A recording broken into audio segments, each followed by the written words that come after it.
Hello everyone, and welcome back to another episode of Crimson Dawn Lore, where I, the author, teach you, the viewer, about the world of Crimson Dawn. Today's episode is a follow-up to last week's video in which I will talk about the Middle Eastern War, which is the first major conflict that the new Soviet Union participated in. Fair warning though, due to the nature of the events before and during the war, certain events and aspects may be controversial to some people.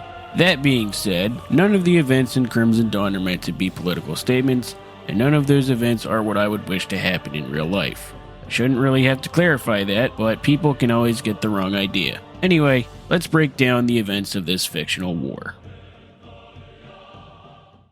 The Middle Eastern War was the first large-scale conflict that occurred after the founding of the new Soviet Union.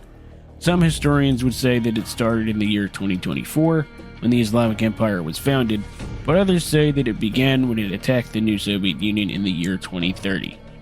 The Islamic Empire, as its name implies, was a theocratic empire that structured itself around an extremist form of Islam, because it was essentially the successor state to the Islamic State of Iraq and Syria. Because of the Second Great Depression, which caused worldwide economic instability, it allowed ISIS to expand their territory well beyond both Iraq and Syria, with very little to no opposition, essentially conquering most of the Middle East and Northern Africa. And since most nations were dealing with their own domestic issues, the Islamic Empire faced little opposition in the region. To make matters even worse, the Islamic Empire managed to do the unthinkable when in 2029 they besieged the state of Israel and conquered it.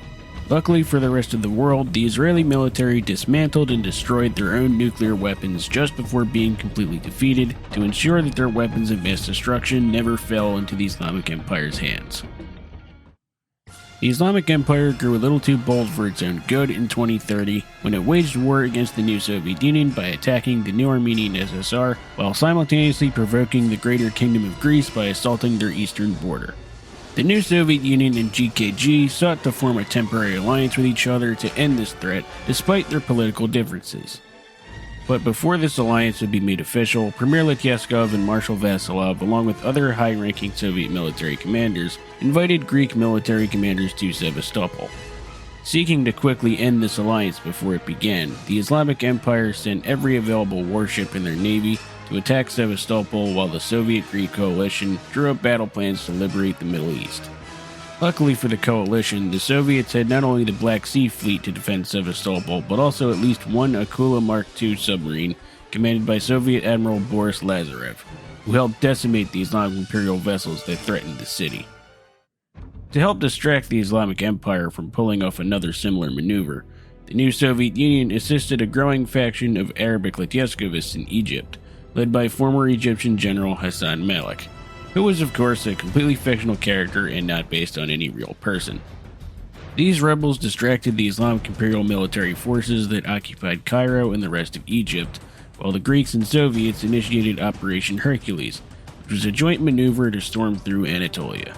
Soviet ground forces moved in from the new Georgian SSR, while Greek forces pushed through East Thrace, Soviet Marines stormed the beaches of northern Anatolia, and Spetsnaz forces were dropped behind enemy lines to destroy fortifications and artillery cannons. If it wasn't for Spetsnaz operatives like those under the 13th Spetsnaz Division, coalition forces wouldn't have been able to take Anatolia, thus making Operation Hercules a resounding success in April 2030.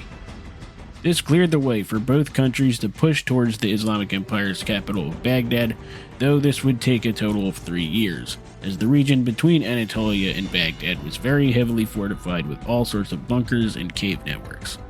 Premier Letyeskov greenlit another operation, Operation Warhammer, in which Soviet Marshal Sergei Vasilov sent battalions of A-14G self-propelled railguns to decimate these fortifications from afar. Greek forces would assist them in this regard, though they mainly provided air support via their White Eagle Squadron. Eventually, Operation Warhammer proved to be a time-consuming but overall effective operation in surgically removing any and all Islamic imperial forces from the region, while assisting civilians that wanted to help the Letyeskov's cause. By June of 2033, the city of Tikrit was liberated, which was the Islamic Empire's final stronghold before Baghdad. In August of that year, the capital itself was besieged and finally cleared out, while the Arabic Letyeskovists were able to liberate northern Africa. With the Islamic Empire finally stamped out, the Middle Eastern War ended on August 3, 2033. To fill the power vacuum in the region, the Arabic Letyaskovists under Hassan Malik founded the Arabic Union of Soviet Socialist Republics, which borrowed a very similar form of representative democracy from the new Soviet Union. The Arabic USSR, with help from the Soviets and Greeks, would work together to rebuild the region in the next 2 years, and by 2035, the Middle East finally saw peace and prosperity. And that concludes today's episode of Crimson Dawn Lore. I hope you enjoyed it, and I'll see you next week.